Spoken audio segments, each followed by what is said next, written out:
Well, the news came, like the biggest blow you've ever had to the solar plexus in your life, because really, since the decision was taken by the Football League to give us a new season start date, we've worked towards that.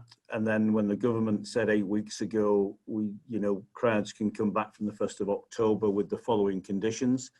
A group of people at this football club and every other football league club will have done the same work. Huge amount of bureaucracy, red tape, around about a £35,000 investment from us in terms of getting the stadium ready to be COVID safe, everything from hand sanitizers to correct footprints and marking seats, all the things that we've had to do, jump through hoops to do that.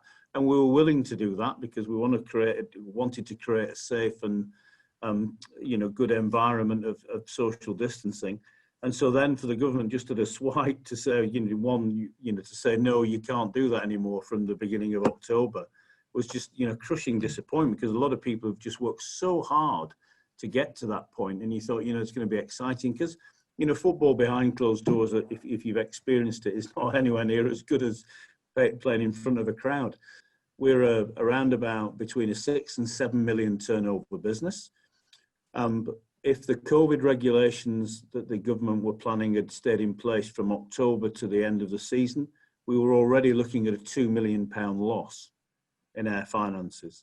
So to take it away completely, we're looking at a huge loss. Now, I'm not going to say it's catastrophic, but it now needs some severe thinking of which direction do we point the ship in next in order to make sure that we survive. And now what the government have done effectively with the announcement is put into question the very future of the pyramid of professional football in the UK. We as a club have a lot of confidence in the Football League. We have a lot of confidence in the board of the Football League and the chairman and the chief executive of the Football League. And I think we're assured from a senior level that some form of rescue package will be in place. I think they've probably taken a wobble like we have on Tuesday.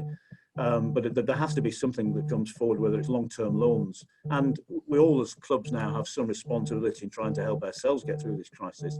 And I think inevitably that may lead to talks with the Professional Footballers Association, because every club at our level in League 1 and 2 particularly, well, the same in the Championship, the highest cost base is that of the players. So, I'm not ruling out that in the next month clubs won't be talking to footballers, because a lot of clubs were in a fairly precarious position before this announcement was made, but having some form of crowds coming back would have at least given them some income.